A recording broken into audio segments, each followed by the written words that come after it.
Good morning student all of you. आज हम पढ़ेंगे बेसिक इलेक्ट्रिकल का 9वां लेक्चर। देखिए स्टूडेंट, हमने इससे पहले 8वें लेक्चर में हमने क्या पढ़ा, डायोड के बारे में। किसके बारे में? डायोड के बारे में। डायोड के टाइप, डायोड में कौन कौन से मेन इंपॉर्टेंट डायोड होते हैं, डायोड को कैसे यूज किया जा सकता है, डायोड का सिंबल क्या होता है, डायोड का अभिलक्षण क्या होता है। आइए आज हम जानते हैं क्या भाई AC and DC current. AC and DC current क्या होता है और इन दोनों के बीच क्या डिफरेंट होता है, ठीक है, और दोनों किस लेवल में वर्किंग करती हैं। चलिए स्टूडेंट, आते हैं हम एसी और डीसी पे। स्टूडेंट, जो करंट होता है कितने टाइप्स के होते हैं? 2 टाइप्स के होते हैं। कितने टाइप्स के होते हैं स्टूडेंट? 2 टाइप्स के होते हैं। एक होता है एसी करंट जिसे कहते हैं अल्टरनेटिव करंट। कौन कौन से होते हैं स्टूडेंट? एक होता है एसी करंट जिसे कहते हैं अल्टरनेटिव करंट, दूसरा होता है डायरेक्ट करंट जिसे कहते हैं डीसी करंट, ठीक है। आज हमारी ज़िंदगी में क्या होता है भाई, हर स्थान पे करंट, बिजली का इतना उत्पादन, इतना ज़्यादा यूजेस हो रहे हैं, एसी और डीसी, ठीक है। कितने प्रकार की बिजली होती है भाई? कितने प्रकार की विद्युत होती हैं? एसी एंड डीसी का अल्टरनेटिव करंट, दूसरा क्या होते हैं? DC current. हमारे जीवन में पूरी तरह बिजली पर ऊपर क्या है, निर्भर है। हमारा जो जीवन है पूरी तरह बिजली पे क्या निर्भर है। हमारे समय बिजली की आवश्यकता होती है, चाहे कोई छोटा सा काम करे या फिर बड़ा सा काम करे, बिजली क्या होती है, बहुत ज़्यादा उपयोगी होती है, ठीक है। आज हर एक कार्य में बिजली के ऊपर ही निर्भर होता है। कुछ घंटे भी बिजली के बिना हम नहीं रह सकते, ठीक है। बिजली इतना इंपॉर्टेंट है स्टूडेंट कि हम बिजली के बिना क्या कर सकते हैं, कुछ घंटे अच्छे से नहीं रह सकते। लेकिन हर किसी को नहीं पता कि हमारे आने वाली बिजली करंट किस प्रकार से होता है। और आपके घर में इन्वर्टर है तो आपको एसी टू डीसी करंट दोनों है। हमारे घर में ज़्यादातर उपकरण एसी करंट प्रकार करते हैं, जैसे पंखे, मोटर, वॉशिंग मशीन, फ्रिज इत्यादि सब क्या भाई एसी पे क्या करते हैं, वर्किंग कर। स्टूडेंट, जैसे हमें क्या दिया गया फिगर में स्टूडेंट, एसी करंट मतलब क्या होता है स्टूडेंट? अल्टरनेटिव करंट, ठीक है। इसका जो सिंबल होता है स्टूडेंट क्या होता है? साइन वेव में वर्किंग करता है। किसमें करता है स्टूडेंट? साइन वेव में वर्क करता है, ठीक है। इसके जो डायरेक्टर होते हैं एक पॉजिटिव लेवल में, दूसरा क्या होता है नेगेटिव लेवल में। क्या करते हैं, घटता है। एक पहला डायरेक्शन क्या होता है चक्र पॉजिटिव में, फिर दूसरा क्या होता है नेगेटिव में। ऐसे ही इसका चक्र क्या होते हैं, चलते रहते हैं, ठीक है। ये क्या है हमारा साइन वेव, मतलब क्या भाई एसी करंट अल्टरनेटिव करंट किस वेव में चलता है? साइन वेव में चलता है। आइए स्टूडेंट जानते हैं हम डीसी करंट किस। स्टूडेंट, आपको पता होगा कि डीसी करंट क्या कहते हैं? हम डायरेक्ट करंट कहते हैं, ठीक है। डीसी करंट को हम क्या कहते हैं स्टूडेंट? डायरेक्ट करंट कहते हैं, ठीक है। इससे डायरेक्ट करंट एक क्या होता है पॉजिटिव, एक क्या होता है निगेटिव, ठीक है। इसमें जो फंक्शन होता है, वोल्टेज का मान क्या होता है? हमेशा सेम होता है, ठीक है। जो वोल्टेज का मान होता है इसमें क्या होता है, घटता बढ़ता नहीं है। वो क्या होता है, हमेशा डीसी करंट में सेम होता है। एसी में तो क्या होता है भाई, घटता बढ़ता रहता है वोल्टेज, जैसे साइन वेव में चलता है, एक बार पॉजिटिव डायरेक्शन एक नेगेटिव डायरेक्शन। लेकिन डीसी में क्या होता है स्टूडेंट, सिर्फ साइन, मतलब एक क्या कहता है भाई, एक निश्चित डायरेक्शन, मतलब एक निश्चित जो होता है चलता है ना, उसकी वोल्टेज घटती है ना बढ़ती है, ठीक है। इस लेवल में चलता है डीसी। इसे क्या कहते हैं हम? डायरेक्ट करंट, मतलब डायरेक्ट दिशा में चलता है, उसे कहते हैं हम डायरेक्ट करंट, ठीक है। चलिए स्टूडेंट आगे इसके बारे में कुछ जानते हैं। देखिए स्टूडेंट, हम जानते हैं एसी करंट। एसी करंट क्या होता है भाई? एसी करंट का पूरा नाम क्या? अल्टरनेटिव करंट है। यह एक निश्चित समय के बाद अपनी दिशा या डायरेक्शन को क्या करता है, बिजली को मान क्या करता है, बदलता रहता है। इसे अल्टरनेटिव करंट कहते हैं, ठीक है। क्या होता है भाई, जो ऐसे अपने निश्चित मान को क्या करता है, डायरेक्शन को चेंज करता है, उसे कहते हैं अल्टरनेटिव करंट कहते हैं। अल्टरनेटिव करंट बहुत अधिक वोल्टेज पैदा की जा सकती है। इससे लगभग 33,000 वोल्ट तक की वोल्टेज क्या कहती है, पैदा की जा सकती है, ठीक है। अल्टरनेटिव करंट का सबसे बड़ा फायदा यह है कि इससे ट्रांसफार्मर की मदद से कम या ज़्यादा किया जा सकता है। अल्टरनेटिव करंट में क्या होता है भाई, ट्रांसफार्मर का यूज करके इसे कम और ज़्यादा दोनों क्या कर सकते हैं, हम कर सकते हैं, ठीक है। इसे कहते हैं अल्टरनेटिव करंट। भाई अल्टरनेटिव करंट को ज़्यादा दूरी तक आसानी से भेजा जा सकता है। क्या कर सकते हैं भाई, अल्टरनेटिव करंट को ज़्यादा दूरी तक आसानी से भेजा जा सकता है, क्योंकि इसलिए ट्रांसफार्मर की मदद से कम या ज़्यादा किया जा सकता है, ठीक है। कम या ज़्यादा किया जा सकता है, इसलिए पहले इसकी वोल्टेज बढ़ाया जाता है, फिर यह इसे भेजा जा सकता है, ठीक है। इसकी वोल्टेज क्या करते हैं भाई, इसकी वोल्टेज की आवश्यकता अनुसार काम किया जा सकता है। ट्रांसलेशन भी सस्ती होती है। क्या होता है भाई, इसका ट्रांसलेशन भी क्या होता है, सस्ता होता है। आइए चलते हैं स्टूडेंट, हम डीसी को समझते हैं अच्छे से।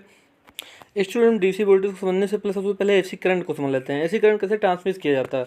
देखिए स्टूडेंट, हमारा जो एसी ट्रांसमिशन क्या सिस्टम दिया गया है, ठीक है। इसमें क्या होता है, यहाँ पर एक पावर प्लांट होता है, मतलब एसी विद्युत धारा का क्या होता है, पावर प्लांट। ये 12 किलोवाट प्रति आवर्स क्या करता है, विद्युत धारा को उत्पन्न करता है, ठीक है। फिर यहाँ पर क्या करते हैं, स्टेप डाउन ट्रांसफार्मर लगाते हैं, स्टेप अप ट्रांसफार्मर लगाते हैं।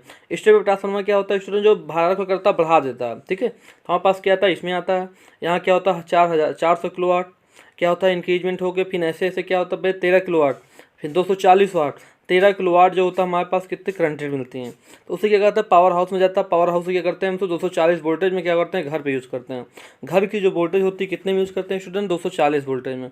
आपको ये पता होना चाहिए कि जो वोल्टेज का फ्रिक्वेंसी होती है स्टूडेंट, वो कभी चेंज नहीं होते, ठीक है। वोल्टेज की जो फ्रिक्वेंसी होती है कभी चेंज नहीं होती, वो कितने में होती है स्टूडेंट, 50 आरटीएच होती है, तो 50 आरटीएच होती है, ठीक है। इसे कहते हैं फ्रिक्वेंसी।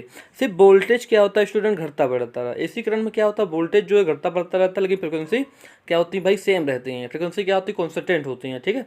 उसे क्या कहते हैं हम, एसी करंट ट्रांसमिशन कैसे होता है, मतलब किस तरीके से होता है, आपको समझ में आ गया होगा।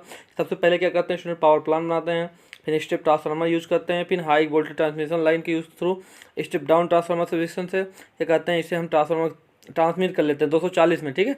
अब गांव में इसको यूज करते हैं, क्योंकि हमारे पास जो गांव होता है वहाँ कितने वोल्टेज की तरह यूज की जाती है, 240 वोल्टेज की, ठीक है स्टूडेंट। हम देखते हैं एसी को डीसी में कैसे कन्वर्ट किया जा सकता है, ठीक है। डीसी अल्टरनेटिव करंट को हम किसी बैटरी में स्टोर नहीं कर सकते, मतलब एसी जो घड़ा होते से किसी बैटरी में स्टोर नहीं कर सकते, ठीक है। इसे हम डायरेक्ट करंट की आवश्यकता होती है, इसलिए अल्टरनेटिव करंट पहले डायरेक्ट करंट बदला जा सकता है और उससे बैटरी को चार्ज किया जा सकता है, ठीक है। स्टेप डाउन ट्रांसफार्मर, रेक्टिफायर का इस्तेमाल किया जाता है और कैपेसिटर का इस्तेमाल किया जाता है, जिससे हमें डायरेक्ट करंट मिल जाता है, ठीक है। बैटरी चार्ज कर सकता है। इसमें क्या करते हैं स्टूडेंट, हम एसी करंट को रेक्टिफायर के माध्यम से क्या करते हैं, डीसी में कन्वर्ट कर लेते हैं, ठीक है। जब डीसी में कन्वर्ट कर लेते हैं तो क्या होता है भाई, ये डीसी वोल्टेज बन जाता है। इससे क्या करते हैं, स्टेप डाउन ट्रांसफार्मर से हम आवश्यकता अनुसार वोल्टेज को कम और अधिक कर लेते हैं। 12 वोल्टेज बैटरी को चार्ज करने के लिए स्टेप डाउन ट्रांसफार्मर से 14 से 18 वाट सप्लाई चाहिए। हमें रेक्टिफायर की मदद से डीसी सप्लाई बदलेंगे और बैटरी चार्ज करेंगे, ठीक है। स्टूडेंट बैटरी चार्ज करने के लिए क्या करते हैं हम, जो बैटरी होती है सिर्फ डीसी से ही चार्ज होती है, कभी एसी से नहीं। तो क्या करते हैं, रेक्टिफायर के माध्यम से हम उसे क्या करते हैं भाई, डीसी में कन्वर्ट कर लेते हैं, फिर हमारी बैटरी क्या होती है, स्टोर हो जाती है। लेकिन हम अल्टरनेटिव डायरेक्ट करंट को बदलने से सिर्फ बैटरी चार्ज नहीं कर सकते, इसके अलावा बहुत से उपकरण इससे अल्टरनेटिव करंट से चलाया जा सकता है, ठीक है। अल्टरनेट करंट से चलते हैं, जो कि करंट से डायरेक्ट करंट से नहीं चलते, और इसे क्या करते हैं हम भाई, डायरेक्ट करंट से भी चला सकते हैं। अब स्टूडेंट हम देखते हैं डीसी को एसी में कैसे कन्वर्ट किया जा सकता है। आपको पता है स्टूडेंट, बैटरी चार्ज करने के लिए अल्टरनेटिव करंट को डायरेक्ट करंट में बदला जाता है। अल्टरनेटिव करंट बैटरी का डायरेक्ट करंट में बदला जाता है। जगह जगह पे हम डायरेक्ट करंट को वापस अल्टरनेटिव करंट में कैसे बदलेंगे। अभी तो हमने क्या सीखा, एसी को डीसी में कैसे बदला जाता है। आप क्या सीखेंगे भाई, डीसी को एसी में कैसे बदला जा सकता है। तो सबसे अच्छा उदाहरण की इन्वर्टर इस्तेमाल आज हर घर की किया जा रहा है, हर घर में आज इन्वर्टर का उपयोग किया जा रहा है। इसकी मदद से हम डायरेक्ट करंट को क्या करते हैं भाई, डायरेक्ट करंट को हम क्या करते हैं, अल्टरनेटिव करंट में बदल सकते हैं। मतलब इन्वर्टर्स क्या करते हैं, डीसी करंट को एसी करंट में बदल सकते हैं। ईस्ट पोस्ट को आप अल्टरनेटिव करंट डायरेक्ट कर दो, क्या होता है, डीसी होते हैं। Alternative current in Hindi direct DC में, लिंक डिफेंशन वाट करंट एसी डायरेक्ट में हिंदी में। डायरेक्ट करंट इन हिंदी क्या होता है भाई, इसका यूजेस होते हैं। मतलब क्या करते हैं स्टूडेंट, इन्वर्टर के माध्यम से हम डीसी करंट को एसी करंट में क्या करते हैं, कन्वर्ट कर देते हैं, ठीक है। और उसमें क्या करते हैं, रेक्टिफायर के माध्यम से एसी करंट को डीसी में कन्वर्ट कर देते हैं। स्टूडेंट हमें उम्मीद होगी बहुत आपको अच्छे तरीके से समझ में आ गया होगा। इस क्लास खत्म करने से पहले एक बार आपको हम क्या करते हैं भाई, एसी ट्रांसमिशन सिस्टम एक बार फिर से समझा दे रहे हैं। देखिए सबसे पहले क्या करते हैं, हम एक पावर प्लांट तैयार करते हैं, ठीक है। पावर प्लांट में क्या करते हैं, वहाँ पर 12 किलोवाट की क्या करते हैं, विद्युत को हम उत्पादन करते हैं। उसके थ्रू हम क्या करते हैं, जो यहाँ विद्युत आती है, स्टेप डाउन ट्रांसफार्मर यूज करते हैं। स्टेप डाउन ट्रांसफार्मर में आवश्यकता अनुसार बिजली क्या करते हैं, चेंज कर लेते हैं, घटा लेते हैं, ठीक है। फिर 400 वाट वोल्टेज में क्या करते हैं भाई, बढ़ा लेते हैं, स्टेप अप स्टेप डाउन।